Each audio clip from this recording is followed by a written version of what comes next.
Les amis, vous savez, les paroles sont comme des aliments pour votre esprit. Chaque phrase a un sens, transmet un message et une énergie, et vous avez le choix d'assimiler le message ou bien de l'ignorer. Comme les aliments physiques, certaines phrases peuvent vous nourrir. Certaines peuvent vous soigner et certaines peuvent vous détruire car elles sont toxiques pour votre organisme, les amis, et il s'agit des phrases de manipulation mentale et émotionnelle dans ce cas. Le danger avec ce type de phrases, c'est que si vous vous mettez à les croire, si vous les intégrez, votre esprit va peu à peu tomber malade et vous allez en souffrir jusqu'à les vomir. Comme lorsque vous avez mangé un aliment périmé ou empoisonné et que vous essayez de le garder dans votre estomac. Vous en souffrez, vous vous sentez mal, barbouillé jusqu'à ce que votre organisme le vomisse.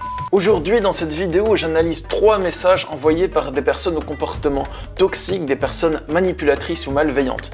Donc des personnes ayant un comportement type pervers narcissique. Je vais lire chaque SMS et l'afficher à l'écran.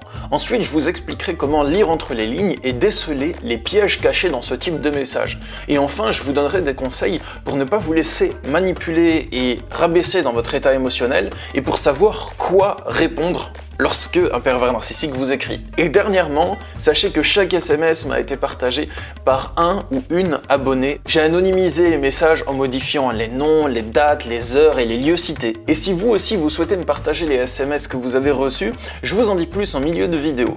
C'est parti les amis pour 3 analyses de messages de pervers narcissiques partie 2.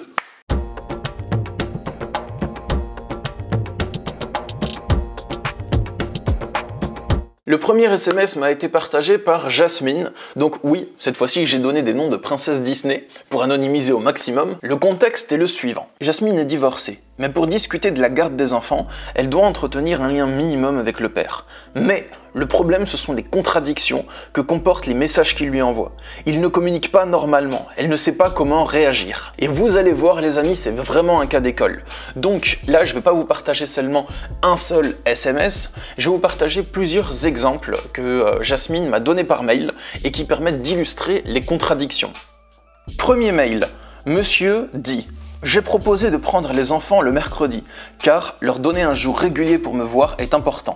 Et plus tard, dans le même message, monsieur dit aussi: tu n'es pas assez flexible, j'en ai marre de tes demandes rigides et que je sois forcé de les voir régulièrement tous les mercredis. Donc, dans le même message, monsieur veut imposer le jour du mercredi et monsieur reproche à madame de proposer le jour du mercredi. Oui, les amis, vous avez bien compris ce que je dis, il n'y a aucune logique là-dedans. Deuxième email, monsieur dit: tu n'es pas assez flexible, j'ai des choses importantes avec mon boulot, et tu devrais me permettre de les faire pour ma carrière en prenant les enfants quand j'ai des voyages professionnels ou des rendez-vous importants. Un jour plus tard, monsieur lui dit: je ne suis pas là pour faire du babysitting pour nos enfants, et si tu as des événements professionnels, tu n'as qu'à arranger un babysitter. Donc monsieur veut que Jasmine l'arrange en s'adaptant à ses horaires de travail à lui et en prenant les enfants quand ça l'arrange, mais par contre il ne veut pas faire la même chose pour Jasmine. Autre exemple, je ne comprends pas pourquoi X et X, bon le prénom de ses 2 enfants, ne sont pas allés à la piscine. Nous payons cette activité pour rien, ton comportement est inacceptable, car les enfants ont vraiment envie d'y aller. Non mais le mec il fait carrément la morale dans le truc, comme s'il éduquait une enfant, alors que Jasmine c'est une personne adulte. Et un jour plus tard, il lui dit: je ne suis pas allé à la piscine avec les enfants cette semaine car il était plus important pour moi de passer du temps avec eux. Donc il lui reproche à elle de ne pas aller à la piscine, mais lui, juste après, il dit qu'il n'a pas envie d'aller à la piscine, donc il n'y va pas. Donc ce qu'il applique à elle, les règles et les préceptes qu'il essaye de lui imposer à Jasmine, bah lui il les bafoue totalement. Donc il y a clairement un sentiment d'injustice et clairement une contradiction. Donc je comprends que si vous recevez ce type de message et que vous n'êtes pas préparé, que vous connaissez pas le genre de personnage, bah vous êtes complètement paumé. Parce qu'il va vous dire un truc un jour, vous allez en tenir compte et faire en fonction de ça, et le lendemain il va vous donner un message qui est complètement contradictoire. Après c'est très pertinent ce que Jasmine elle a fait. Elle m'a dit: je l'ai confronté sur ce dernier point, je lui ai montré les textes et les emails où il m'a envoyé les dates et les papiers. Il en était bouche bée et me disait: mais je me suis senti abandonné. Sur quoi Jasmine elle lui a demandé si son sentiment d'abandon avait changé sa mémoire des faits. Et il était confus, il savait pas quoi dire, et il a fini par s'énerver. Et ça c'est typique du comportement pervers narcissique. Quand vous mettez un pervers narcissique face à sa contradiction, il va nier, et quand il peut plus nier, il va changer de sujet et rentrer dans l'émotionnel. Et dire: oui mais de toute façon tu me comprends pas, oui mais t'es toujours à m'accuser, et puis moi aussi je souffre. Et si ça ne marche pas et que la personne reste centrée, lui dire « Ok, tu souffres, mais là, la contradiction, on en parle », bah, il va s'énerver, péter un câble et voilà, ça va se terminer par un claquage de porte. Donc, ce message, c'est un message de manipulation par la double contrainte, vous l'aurez compris. Donc, on pose une contrainte, puis une contrainte inverse, de sorte que la personne ne peut pas respecter ses contraintes. C'est comme si je vous dis, tu n'as pas le droit de rester debout, ni de t'asseoir, ni de rester couché. Donc, c'est quelque chose qui est impossible à faire. Et dans tous les cas, vous allez échouer à une de mes requêtes. Donc, le but de ça, c'est de une, d'empêcher toute discussion technique et constructive, et de deux, de créer des disputes parce que ça le nourrit, parce qu'il aime ça. Alors comment répondre à ce type de message? Bah déjà je tiens à préciser que le but de ma vidéo c'est pas de me moquer de ce genre de message ou de blâmer les pervers narcissiques ou de les tourner en dérision, parce que derrière leur comportement malveillant et malsain, c'est quand même des personnes qui souffrent et qui ont des troubles mentaux, donc je suis pas là pour me moquer ou critiquer, c'est surtout pour... bon, les incohérences, elles sont un peu grosses, donc des fois je suis étonné quand je les vois, genre c'est un peu aberrant, mais je veux pas tourner l'autre en dérision ou le pointer du doigt comme une cible. Mais par contre, le fait que l'autre ait un trouble mental et qu'il en souffre lui-même, c'est pas pour ça que ça l'autorise à vous faire du mal. Donc c'est important de prendre les deux points en considération. Ok, c'est quelqu'un qui est malade, d'accord, mais par contre, c'est pas pour ça que je vais l'autoriser à me faire du mal et je vais quand même me protéger et j'en ai le droit. Mon premier conseil pour répondre à ce type de message, c'est prendre en compte dans votre vision des choses que l'autre a un comportement contradictoire. Parce que souvent, dans les incohérences, on va essayer de faire des liens entre ces incohérences. Donc aujourd'hui, il m'a dit A, mais hier, il me disait B. Pourquoi ? Et on essaye de comprendre et de trouver une logique à ça. Et ça, notre cerveau, il peut fumer, hein, il peut partir dans tous les sens, ça crée des pensées obsessionnelles. En fait, il n'y a pas de logique entre ces points. Et c'est important de l'intégrer. Bon, si, il y a une logique, hein, c'est qu'il veut créer la discorde, créer la zizanie, créer des disputes et empêcher toute discussion constructive. Mais c'est important d'intégrer ça dans votre esprit, de vous dire c'est une personne qui a des contradictions. Et ces contradictions n'ont pas de cohérence entre elles, si ce n'est le fait qu'il essaye de créer du conflit. Donc dans ce cas, c'est cohérent dans la création de conflits. Deuxième conseil, je dirais sortir de la contradiction et rester en boucle sur le motif de votre discussion. Si vous voulez lui parler de quelque chose et qu'il vous pose une double contradiction, vous restez focalisé sur le sujet de votre discussion. Vous lui dites « Ok, d'accord, tu n'aimes pas ça, je le comprends, on pourra en parler plus tard. Mais aujourd'hui, j'aimerais parler de ce point. Revenons-y. » Et quand l'autre il vous expose encore une contradiction, vous lui dites « Ok, d'accord, mais revenons sur le point de ma demande. » Et généralement, il va pas aimer, il va s'énerver et la discussion va se terminer. Le deuxième SMS est celui d'Elsa. Et oui, j'ai choisi le prénom de la Reine des Neiges car je trouve que c'est un beau prénom. Le contexte est le suivant. Le meilleur ami d'Elsa a acheté un appartement. Elle l'a aidé à mettre cet appartement au propre et elle a consacré beaucoup de temps et d'énergie pour lui prêter main forte. Et comme il fêtait ses plusieurs années de mariage, Elsa a aussi consacré beaucoup d'énergie à la préparation de la salle justement pour cette fête. Quelques mois plus tard, toujours au courant de la même année, elle est partie au Sri Lanka pour retrouver sa famille biologique et découvrir pour la première fois avec son regard d'adulte la ville dans laquelle elle est née. Donc c'était une sorte de petit voyage initiatique, comme on peut l'appeler. Et à ce moment-là, alors qu'elle s'attendait à être un minimum soutenue par son ami, qu'elle a aidé à préparer la maison, la fête de mariage, tout ça, en fait il n'y a rien du tout. Silence radio, il lui donne aucun encouragement, il lui écrit pas. En plus, Elsa va visiter l'orphelinat de sa ville natale et tous ses autres amis lui ont donné justement des objets, des dons à faire à cet orphelinat. Sauf lui. Donc dernièrement, Elsa, elle va lui en parler, elle va lui partager sa déception par rapport à ce qui s'est passé et elle a la vive impression qu'il essaye de retourner totalement à la situation.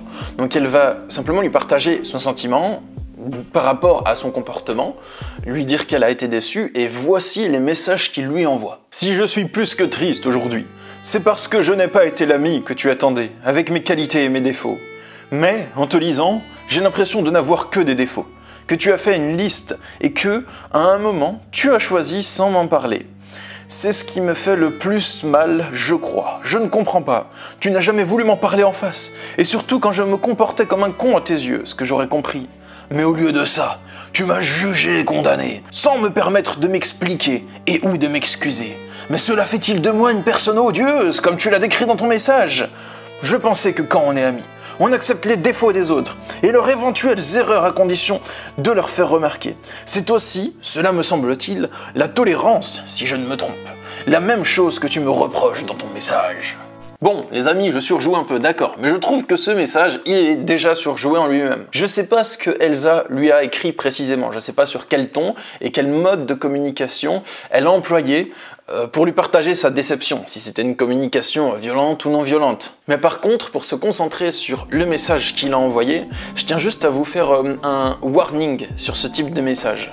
C'est probable que ce soit un message de culpabilisation. Là, elle va quand même l'accuser ou lui parler d'un tort, et lui, au lieu de rester focalisé sur ce tort, il va juste dire « Tu aurais dû m'en parler plus tôt, je suis déçu, j'ai souffert que tu ne m'en parles pas plus parce que c'est ce que font les amis. » Il va limite lui reprocher ce qu'elle lui reproche. Donc comment répondre à ce type de message et ne pas tomber dans le piège de la justification et de la culpabilisation? Je vous le dis souvent, mais c'est important de dissocier les deux remises en question. Donc là, vous lui parlez d'un truc qui vous a touché. Et au lieu de vous écouter, il vous dit que c'est lui qui vous fait un reproche. Et je pense que c'est important de dissocier les deux, lui dire « Ok, d'accord, tu me reproches ça, bah, je propose qu'on en parle après, qu'on prenne le temps pour en parler, tout à l'heure ou demain, mais là j'aimerais bien qu'on reste focalisé sur mon sujet à moi. » D'accord? Et ça, c'est une très bonne manière d'y répondre, comme ça vous dissociez vraiment les deux. Ne vous remettez pas en question vous, au lieu de le remettre en question lui. Vous pouvez vous remettre en question vous, mais que ça ne vienne pas écraser la remise en question que vous faites sur lui en fait. Avant de passer au troisième message, et vous allez voir, c'est le plus aberrant des trois, je trouve, enfin, c'est celui qui m'a le plus surpris, en tout cas quand je l'ai lu, que si vous voulez me partager vos SMS pour que je les analyse dans une prochaine vidéo et que ça puisse servir aux gens, les aider à lire entre les lignes, vous pouvez me partager vos captures écran par mail à l'adresse mail qui s'affiche en dessous de la vidéo, elle est aussi marquée dans les commentaires, pas plus de 5 captures écran par personne. Comme objet du mail, vous mettez SMS PN ou SMS pervers narcissique et vous me donnez 2-3 mots, donc pas plus de 10 lignes, pour m'expliquer le contexte dans lequel ont été envoyés ces messages. Et peut-être que je les partagerai si je sens que c'est pertinent et que ça peut aider beaucoup de personnes dans une prochaine vidéo, et je vous en suis très reconnaissant. Un grand merci à chaque personne qui a contribué à cette vidéo. Un grand merci à toutes les personnes qui m'ont envoyé des messages, même si j'ai pas pu encore les traiter parce que j'ai reçu beaucoup de propositions, donc merci les amis. Et merci à tous ceux qui contribueront pour les prochaines vidéos, ça me sera très utile. Et si cette vidéo vous plaît et que vous souhaitez en voir d'autres, abonnez-vous à cette chaîne YouTube avec le petit bouton s'abonner et la petite cloche les amis. Passons au dernier SMS. C'est celui qui m'a été envoyé par Vaiana. Voici le contexte. Un après-midi, Vaiana a croisé la camionnette de son conjoint à un endroit précis de la ville, alors que celui-ci prétendait avoir passé toute l'après-midi à un autre endroit. Donc elle savait qu'il avait menti. Il lui a dit « je suis à un point précis », mais en fait il était à 30 minutes de cet endroit en réalité. En rentrant, Vaiana, elle va le confronter à la situation. Elle va lui dire ce qu'elle a vu. Et lui, il va nier jusqu'à la mort. Dans le sens, il emploie même des techniques de gaslighting pour lui faire croire qu'elle perd la boule. Par exemple, il pose un verre et une planche à pain par terre au milieu de la cuisine, ce qui est totalement absurde. Quand Vaiana elle trouve ces objets, elle se demande qu'est-ce que ça fout là, et il va lui dire que c'est elle qui les a posés là, pour lui faire croire qu'elle perd la boule en fait. Son but, c'est vraiment de l'amener à croire qu'elle est capable de faire des choses comme ça, poser une planche à pain au milieu de la cuisine, et ne plus s'en souvenir. Comme ça, si elle y croit, elle va se dire « Ah bah oui, puisque je perds la boule, donc peut-être que je me trompe lorsque je crois avoir vu sa camionnette. » Bon, heureusement, Vaiana, elle n'a pas marché dans cette technique de manipulation, elle a gardé le cap et elle savait ce qu'elle avait vu, elle s'est pas laissée démonter. Le lendemain, monsieur revient à la charge. Vaiana refuse de revenir sur ce qu'elle a vu. Monsieur est hors de lui face à un non. Parce qu'elle va pas lui dire « tu as raison, j'ai tort ». Elle va lui dire « je sais ce que j'ai vu, tu nies, mais c'est faux ». Donc il entre dans une crise de rage. Il la pousse par terre, il la gifle, il lui met des coups dans ses affaires, des coups de pied, des coups de main dans ses affaires. Plus tard, Vaiana et lui, ils vont discuter par SMS de ce qui s'est produit, elle va lui en parler par SMS, et voici les messages que monsieur lui a envoyés. Et ces messages, je trouve qu'ils sont complètement abusés, qu'ils sont complètement absurdes. J'étais droit, fidèle et respectueux. Je t'ai mis une claque et j'ai compris qui tu étais. Ça veut rien dire déjà, comme s'il lui a mis une claque et en lui mettant une claque, il a vu sa réelle nature. Sous-entendu, j'ai vu que tu étais une mauvaise personne, je sais pas quoi. Quand je vois ton attitude face à cette gifle, par rapport à tous les mauvais pas que tu as pu faire durant les 3 ans de relation, je te trouve extrêmement strict par rapport à la réalité, ce qui permet de dire que tu n'es pas prête de grandir. Je suis choqué les amis. Le mec il lui met une gifle et il lui reproche de ne pas être contente de lui avoir mis une gifle. J'ai lu les messages que Vaiana lui a envoyés, elle m'a mis d'autres captures d'écran mais je les ai pas forcément partagées dans la vidéo, c'est pas nécessaire, mais elle lui parle vraiment avec un ton calme, elle lui parle pas méchamment. Bref, dans tous les cas, j'ai vraiment perdu du temps avec toi. Moi qui voulais une relation sérieuse afin de pouvoir avancer à deux dans ma vie, je m'étais mis de côté, c'est une belle erreur. Alors qu'en vrai, je n'avais rien à attendre de toi, hormis des problèmes. Quand je prends conscience que tu ne me mérites pas, j'avance. Non mais le mec, mais quelle théâtralisation!